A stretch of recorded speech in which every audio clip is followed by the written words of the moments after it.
বেশি কেন উঠতেছে? আমার কি ওভার পেনিট্রেশন উঠতেছে না? ওভার পেনিট্রেশনটা কেন উঠতেছে গো?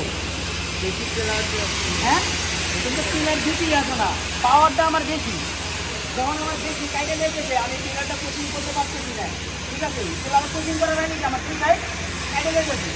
হ্যাঁ, কারণ আমি পিলার ধরে রাখতেছি না, তার জন্য ওভার পেনিট্রেশন উঠতেছে। তখন আমার কী বোঝা লাগবে? পাওয়ার বেশি, তখন কী করা লাগবে? পাওয়ারটা কমান লাগবে, ঠিক আছে? এটা মাথায় রাখা লাগবে যে ওভার পেনিট্রেশন আমার কেন উঠতেছে।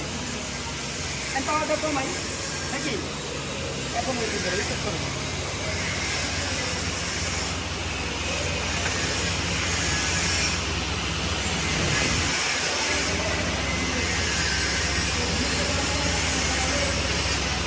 পিলারটা লড়াই যাবে না, মুখে মুখে রাখা লাগবে।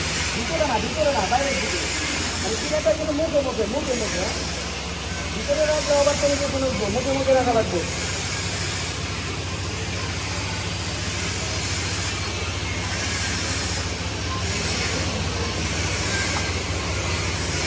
ঠিক আছে, গুড। গুড। একটু ডাক্তা ভোরা আবার দেখি দেখো রাখবো না, হ্যাঁ? এই চিন্তাকে মুখে বেশি উঠতেছে রাখতেছি নাকি জিনিসটা দেখা যায় না। পেনিট্রেশনটা এদিকে সুন্দর উঠছিল, এতটুকু জায়গা বলা করে কত সুন্দর উঠছে, আবার ওভার পেনিট্রেশন হলো।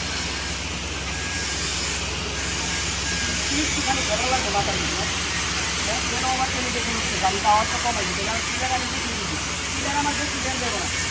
আমি এতটুকু এই জায়গাটা ওয়েট করবো, মানে জলদি গেছি দুই সাইড ফিল করে নেবো, আমি যাবো না, আমি এটা কোনো রেট করা আমার প্রয়োজন নেই। এই উপর থেকে রেট করলে ওভার পেনিট্রেশন উঠবই। ওকে, আর নিচের সাইডে আমরা চেষ্টা করবো, নিচের সাইডে করবো আমরা ভিতর দিয়ে। আর এটা কি মুখে